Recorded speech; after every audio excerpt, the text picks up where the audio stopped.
Hi friends, welcome to Guru Kirupa channel. நமக்கு இன்னும் என்ன பார்க்க போகிறோன்னா திருக்குறள் தான் பார்க்க போகிறோம். சரிங்களா? திருக்குறளில் எவ்வளோது பாட்டுனா பார்ட் 5. சரிங்களா? ஏற்கனவே 4 பார்ட் வந்து பார்த்துருக்கோம். மொத்தமாக 40 குறள் வந்து பார்த்து முடிச்சிருக்கோம். இன்றைக்கி பார்ட் 5ல் இருக்கிற 10 குறள் வந்து பார்ப்போம். சரிங்களா? ஓகே, வாங்க வீடியோக்குள்ளே போவோம். கற்க கசடர கற்பவை கற்ற பின் நிற்க அதற்கு தக. அப்படின்னா என்னென்னா, நம்ம எவ்வளவோ படிக்கிறோம். இப்போ திருக்குறள் வந்து என்ன படித்தோம், முன்னாடியெல்லாம் நம்ம பார்த்துருப்போம். இப்போது சாப்பிடும்போது பகுத்துண்டு வாழணும். சரிங்களா? அதுக்கப்புறம் வேறு என்ன படித்தோம், அதுக்கப்புறம் மலை வந்துட்டு கெடுக்கிறதும் மலை தான், ஒருத்தர் வந்து வாழ வைக்கிறதும் மலை தான், கெடுக்கிறதும் மலை தான். இந்த மாதிரி பல குறள்கள் வந்து பார்த்துருப்போம். அதுக்கப்புறம் ஏற்றலும் ஈட்டலும் காத்தலும் காத்தொகுத்தல் வல்லதரசு என்ற மாதிரி எப்படியெல்லாம் பணத்தை சேர்க்கணும், செலவழிக்கணும், இடத்துல இன்வெஸ்ட் பண்ணணும், இந்த மாதிரிலாம் பார்த்துருப்போம். சரியா? இது நம்ம படிச்சிருக்கிறது தான். படிச்சிருந்த மட்டும் விட்டுறாமல் படித்த இடத்த மட்டும் விட்டுறாமல் அது படித்து இந்த வந்துட்டு அந்த வழியில் நடக்கணும். இப்போ வள்ளுவர் வந்துட்டு பொய் சொல்லக்கூடாது, பொய் சொன்னால் தம் நெஞ்சு வருத்தம்ன்ற மாதிரி சொல்கிறாரு இல்லைங்களா? அந்த மாதிரி பொய் சொல்லாமல் பொய் சொல்லாமல் அந்த வாழ்க்கையை வாழணும். அதுக்கு பேர் தான் அதுக்கு தான் நம்ம கற்ற கல்விக்கே மரியாதை. சரிங்களா? அந்த குறள் இது பாருங்கள். கற்க கசடர கற்பவை கற்றபின் நிற்க அதற்கு தக. கற்க வேண்டியவற்றை பிழையில்லாமல் கற்கணும். சரிங்களா? பிழையில்லாமல் கற்றணும். கட்டுறதுக்கு பின்னாடி கற்ற வழியில் நடக்கணும். நம்ம என்ன கற்றுக்கிட்டோமோ அந்த வழியில் நடக்கணும். அதை தான் ஒரு கல்வி நம்ம கற்றுக்கொள்வதற்கே கிடைச்ச சிறப்புன்னா அதுதான். சரிங்களா? புரியுதா? ஓகே. செகண்ட் குறள் பாருங்கள். எண்ணென்ப ஈன எழுத்தென்ப இவ்விரண்டும் கண்ணென்ப வாழும் உயிருக்கு. சரிங்களா? இப்போது மக்களுக்கு கண்ணுன்றது எவ்வளோ இம்பார்ட்டண்ட். நம்மளுக்கு கண்ணுன்றது எவ்வளோ இம்பார்ட்டண்ட். நம்ம பார்க்குறது கண்ணால் தான். நம்ம ஏதாவது எங்கேயாவது ஒரு இடத்துக்கு போகணுன்னா கண் இருந்தால் தான் முடியும். இப்போ ஏதாவது ஒரு அழகான காட்சி, இப்போ அழகான ஒரு காட்சி இருக்குது, அதை பார்க்கணுன்னா நம்ம கண்ணு தான் இம்பார்ட்டண்ட். அதுக்கப்புறம் ஒரு சந்தோஷத்தை படுறோம், ஒரு விஷயத்தை பார்த்து சந்தோஷப்படுறோம், அதுக்கு முக்கியமான காரணம் எது? கண்ணு தான். சரி, நம்ம எழுதுறதை பார்த்து சந்தோஷப்படுறோம், அதுக்கு காரணம் கண்ணு தான். அப்போது நம்ம மனிதனுக்கு கண்ணுன்றது ஒரு இன்றியமையாத ஒன்று இல்லைங்களா? ரொம்ப முக்கியம், அத்தியாவசியத்துக்கு ரொம்ப முக்கியம், எல்லாத்துக்கும் ரொம்ப முக்கியம். அந்த மாதிரி தான் எண்ணும் எழுத்தும். சரிங்களா? ஒரு எண்ணும் எழுத்தும் கண்களை போன்றது. கண்களை போனால் அவ்வளோ முக்கியத்துவமாக இருக்கணும் என்ற மாதிரி சொல்ல வர்றாரு திருவள்ளுவர். பாருங்கள். எண்ணென்ப ஏன எழுத்தென்ப இவ்விரண்டும் கண்ணென்ப வாழும் இருக்கு. எண்ணும் எழுத்தும் வாழும் மக்களுக்கு கண்கள் போன்றவை. கண்கள் எவ்வளோ முக்கியமோ அதே மாதிரி எண்ணும் எழுத்து முக்கியம் என்ற மாதிரி நம்ம வள்ளுவர் வந்து சொல்ல வர்றார். ஓகேங்களா? ஓகே. நெக்ஸ்ட் பாருங்கள். தொட்டனே தூரம் மலர்கேணி மாந்தருக்கு கட்டணே தூரம் அறிவு. சரிங்களா? இப்போ ஒரு கிணறு இருக்குது, நாங்கள் ஊற்றாக இருக்கிற கிணறு இருந்து நம்ம வில்லேஜ் சைடு நிறையா பார்த்துருப்போம். கிணறுல தண்ணி வந்து ஊறிட்டே இருக்கும். இப்போ அதை தண்ணி வந்து காலி பண்ணவே முடியாது. தண்ணி தோண்ட தண்ணி ஊறிட்டே இருக்கும். சரிங்களா? அந்த கிணறுல அது மாதிரி தான் நம்ம ஏதாவது கற்றுக்க ஆரம்பிக்கணும்னு வச்சுக்கோ. அதான் சொல்லுவாங்கள்ல, கட்டுறது கைமண் அளவு கல்லாதது உலக அளவு. அது மாதிரி தான் நம்ம கற்ற இன்னும் அந்த கல்வி வந்துட்டு இருந்துகிட்டே இருக்கும். நமக்கு எல்லாத்தையும் நான் படித்து முடிச்சிட்டேன், எல்லா விஷயம் எனக்கு தெரியும் சொல்லவே முடியாது. நம்ம கற்றுறது ஒரே ஒரு கைமண் அளவு தான், கல்லாத உலக அளவு இருக்குது. அது மாதிரி சொல்கிறாங்க. சரிங்களா? அது பாருங்கள்.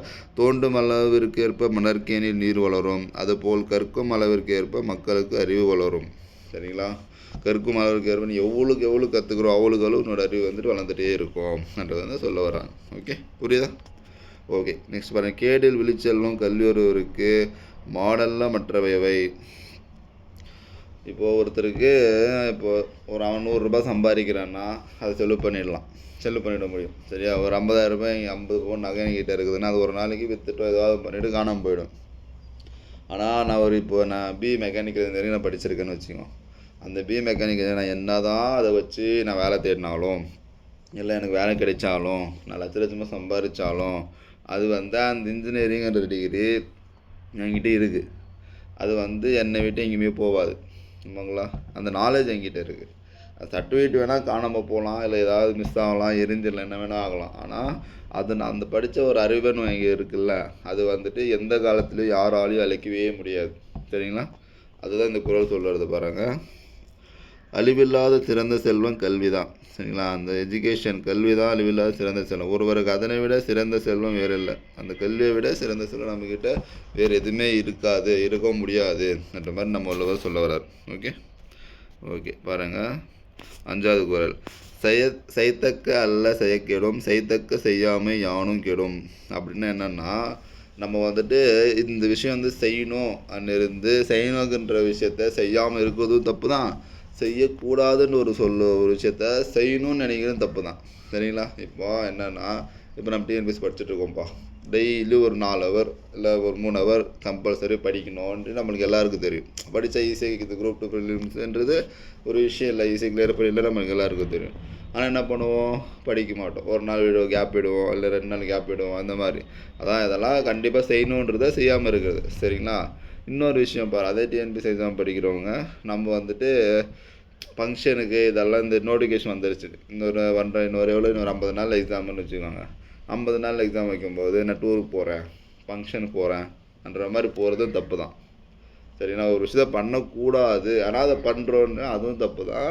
ஒரு விஷயத்தை செய்யணுன்னு இருக்குது ஆனால் செய்யாமல் இருக்கிறதும் தப்பு தான். சரிங்களா? அதான் சொல்ல வரேன்.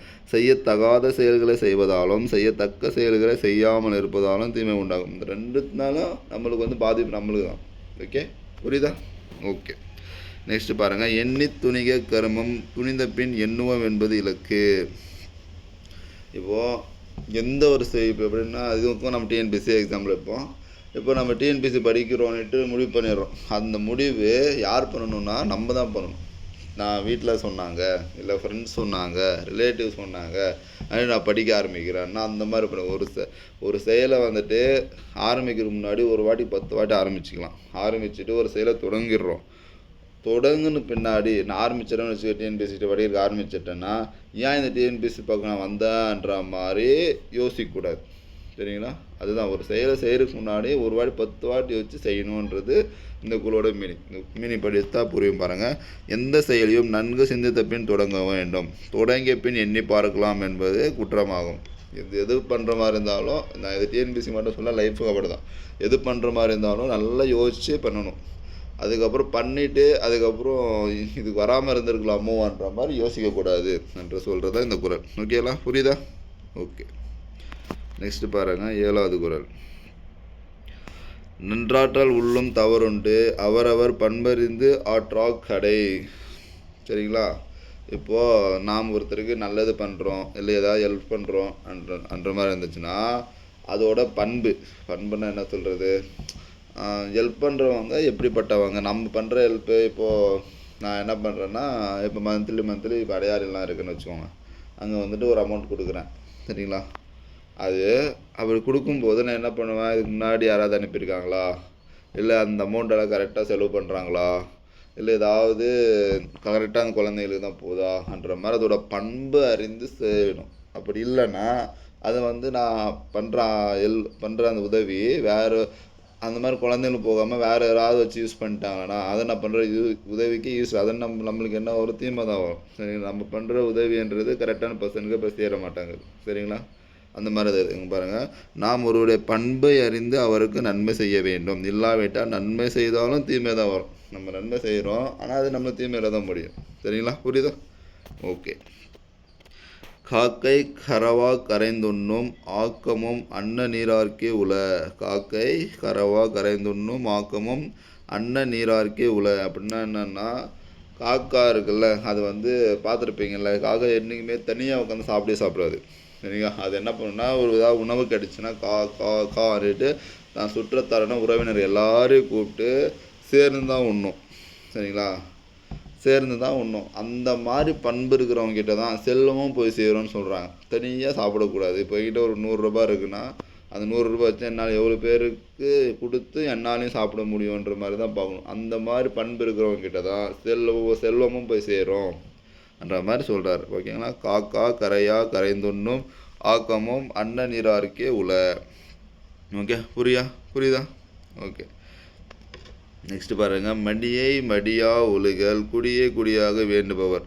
அப்படின்னா என்னென்னா, இப்போது என்னோடய ஃபேமிலி, அப்படி இல்லைன்னா என்னோடய சமூகம், அப்படி இல்லைன்னா என்னோடய வீட்டில் இருக்கிற அம்மா அப்பாவை நல்லா வச்சுக்கணும். இந்த மாதிரி தன்னோட குடியன்னா நம்மளோட ஃபேமிலியை உயர்த்துறதுக்கு நான் ட்ரை பண்ணுறேன், உயர்த்தணும்னு ஆசைப்பட்றேன்னா அந்த சோம்பலும் ஒன்று இருக்கும் நம்மளுக்கு. காலையில் இப்போ டிஎன்பிஎஸ்சி படித்தா 5 மணிக்கு வந்து படிக்கணுன்ட்டு இது. ஆனால் என்ன பண்ணுவோம், 7 மணிக்கு எழுவோம். சோம்பல். அந்த அந்த சோம்பலை நீக்கினாதான் அந்த குடி வந்து நம்மளால் உயர்த்த முடியும். சோம்பேறித்தனமாக படுத்துட்டு இருந்தோம்னா நம்மளால் எதுவுமே பண்ண முடியாது. அப்படியே படுத்துகிட்டே இருக்க வேண்டியதுதான். அந்த சோம்பலை நீர்த்துட்டு நம்ம நல்லா படித்து நல்லா வேலைக்கு போகணும். இது இந்த மீனிங் தான் சொல்கிறாங்க. அதை நம்ம டிஎன்பிஎஸ்சி நம்ம டிஎன்பிஎஸ்சிக்கு ஏற்ற மாதிரி எடுத்துக்கிறோம். சரிங்களா? ஃபேமிலிக்கும் இதே தான். ஓகேங்களா? ஓகே. பாருங்கள், தம் குடியை சிறப்புடைய குடியாக செய்ய விரும்புவர் சோம்பலை துன்பமாக கருதி முயற்சியோடு வாழ்தல் வேண்டும். Okay okay. நெக்ஸ்ட்டு பாருங்கள், 10வது குறள். இடும்பைக்கு இடும்பை படுப்பர் இடும்பைக்கு இடும்பை படாதவர் துன்பம் வந்தபோது வருந்தி கலங்காதவர். எனக்கு ஏதாவது துன்பம் வருதுப்பா, இப்போ டிஎன்பிஎஸ்சி நம்ம ஏன் டிஎன்பிஎஸ்சி அதுலேருந்து நம்ம சொல்லும்போது நம்மளுக்கு ஈஸியாக புரியும். அதனால் டிஎன்பிஎஸ்சி படிக்கிறோம், ஃபஸ்ட் அட்டம்ப்ட் கொடுக்குறோம். ஃபஸ்ட் அட்டம்ப்ட்ஸில் நம்ம வந்துட்டு கரெக்டாக ரீச் ஆக முடியல, ஃபெயிலியர் ஆகிடுச்சு. அப்போ என்ன பண்ணணும்?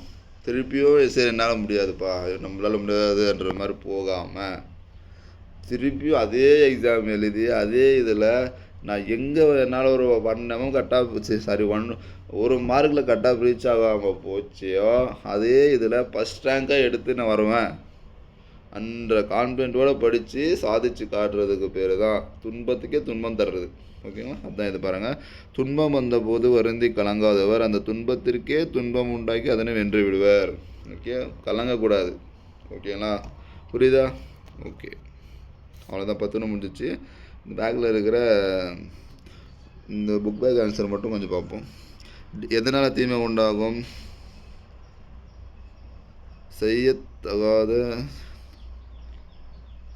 செய்யத்தகுந்த செயல்களை செய்யாமல் இருக்கிறதுனால தான் செய்யத்தகுந்த செயல்களை செய்யாமல் இருக்கிறது தான் தீமை உண்டாகும். ஓகே. தன் குடியை சிறந்த குடியாக செய்ய விரும்புவோரிடம் இது இருக்காதுன்னு சொன்னோம். சோம்பல் வந்து இருக்கக்கூடாது. Okay okay. நெக்ஸ்ட்டு பாருங்கள், எழுத்தென்பன எழுத்து ப்ளஸ் எழுத்தென்ப கரைந்து உண்ணோம்னா கரைந்து ப்ளஸ் உண்ணும் கற்றனைத்து ப்ளஸ் ஊறும் கற்றனை தூறும். சரியா? கற்கும் முறை இது பாருங்கள், இந்த கொஷின் பாருங்கள். கற்கும் முறைனா பிழை இல்லாமல் கற்கணும் தெரியும். உயிருக்கு கண்கள் என்ன சொன்னோம்? எண்ணும் எழுத்தும் தான் ஒரு உயிருக்கு கண்கள் சொன்னோம். விழுச்செல்வம்னா கல்வி. விழுச்செல்வம்னா என்னது? கல்வி. எண்ணி துணிகன்றது செயல். துணிகன்றது செயல் தான் பார்த்தோம். ஓகே. கரவா கரைந்து உண்ணோம்ன்றது காகத்தை பற்றி தான் எக்ஸாம்பிள் வச்சு கொடுத்துருக்காங்க. ஓகேங்களா? ஓகே ஃப்ரெண்ட்ஸ், அவ்வளோதான். இந்த வீடியோவோட நம்ம 50 குறள் பார்த்துருக்கோம். சரிங்களா? பார்க்காதவங்க இது முன்னாடி 4 பாட்டு பார்த்து போட்டிருக்கோம். ஒரு வாட்டி பாருங்கள், நல்லா மனசில் பதிஞ்சிடும். சரிங்களா? இந்த திருக்குறள் நம்ம ஃபுல் மார்க் கம்பல்சரி வாங்கணும். திருக்குறள்ன்றது இப்போது இந்த எக்ஸாம்ஸில் மட்டும் இல்லாமல் மெயின்ஸ் எலிஜிபிலிட்டி டெஸ்ட்டாகவும் ஒரு திருக்குறள் இருக்குது. அதுக்கெல்லாம் இது பார்த்தீங்கன்னா ஒரு யூஸ்ஃபுல்லாக இருக்கும். ஓகேங்களா? ஓகே ஃப்ரெண்ட்ஸ், இந்த மாதிரி யூஸ்ஃபுல்லாக கனெக்ட் வேணும்னா நம்ம குரு சேனல் சப்ஸ்கிரைப் பண்ணுங்கள். தேங்க்யூ.